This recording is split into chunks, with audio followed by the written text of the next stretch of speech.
Our News from the Hill segment tonight, just days after President Trump authorized Defense Secretary James Mattis to decide troop levels in Afghanistan, reports claimed Mattis planned to send an additional 4,000 troops to the country, perhaps as soon as next week. This morning, though, the Pentagon denied that report, saying the new plan, the new strategy in Afghanistan, will be presented to President Trump in the coming weeks, following Secretary Mattis's claim that we're losing in Afghanistan. Watch.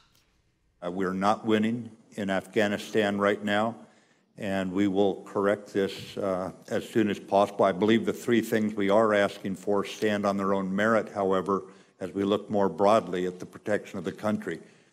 When can we expect the Congress of the United States to get a strategy for Afghanistan that is a departure from the last 8 years, which is don't lose? By mid-July, we'll be able to brief you in detail, sir. We're putting it together now, and there are actions being taken to make certain that we don't pay a price for the delay. With me now from Free Range International, former Marine officer Tim Lynch. Tim, thanks for being here. Thank you, Liz. I'm happy to be here. All right, Tim, you heard Secretary Mattis. That's a pretty strong comment to make. He said, we are not winning in Afghanistan and we want to be winning. Do you concur with that assessment? Absolutely. That's been my assessment since about 2008. Right. And you, of course, served in Afghanistan for, if I'm not mistaken, upwards of 10 years, so you certainly know about this. What would be, if hypothetically we sent these additional troops, and the report whether 4,000 are going now or whether it's going to be a month from now or sometime this fall, that's still murky, it's still undetermined. But what role would those 4,000 extra troops play? Would they advise? Would they fight? Would they do counterterrorism missions? What would they do? It's not big enough to fight, and it's not robust enough to do counterterrorism missions. What they would do was become permanent advisors to the different corps and brigades spread out through Afghanistan, which is what the Marines are doing in Helmand right now. Right. So it would be a support mission then for the Afghan soldiers, I guess, fighting for their own country here. Now, talk to me for a second, Tim, about the fact that President Trump gave Secretary of Defense James Mattis, gave him the authority to make this decision. That's very differently than it was handled under the Obama administration, where the President Obama, made that determination himself. Yes, it is very different. I think it's probably a very wise choice. There's very few men in America, or the world for that matter, as qualified as Secretary Mattis. I knew him slightly as during my Marine time.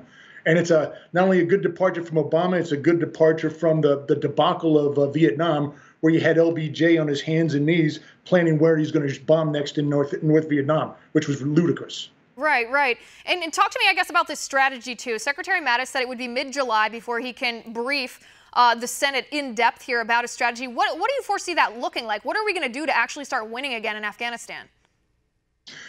I don't think there's anything that the military can do. The only coherent strategy I've heard articulated, and it's one that I wrote about repeatedly over the years, was, of all people, Eric Prince, who wrote that we need a viceroy. And we need to weed the Afghans off the 90% of their GDP, which comes from foreign aid. 90% of the money. They're sitting on $100 billion of natural resources, yet 90% of the government's funded by foreign aid. And we've got to get a strategy that goes after the resources that the Taliban are using. We've got to go after the lapis, the marble, the opium, the heroin, all that stuff. And without addressing, cutting off the Taliban's resources, they are not going to negotiate, which is part of Mattis's strategy. He's asking them to come to the table. They're winning. They're not going to come to the table. Why should they? Right. Is that what Mattis meant then when he said that the United States is not going to repeat the past mistakes that we made, I suppose, in Afghanistan? I assume he's talking about President Obama pulling troops out prematurely and not leaving a stable situation, therefore creating a vacuum. But is that the sort of thing that he was talking about? Yeah, I don't have any way of knowing what he's thinking about now. I know that he's on record as saying that the day that Obama announced the surge and then announced the end date was the day that we essentially lost. That was a very poor strategic move. But I also know we're not going to have enough to go in and duplicate what we did in 2009 and 2010, 2011. I mean, the Marine Corps locked Helmand Province down. It was locked down. But what a cost! It was permanently stationing 2 regimental combat teams. We don't have enough manpower to do that again. Right. I suppose we don't. It'll be interesting to see. Tim.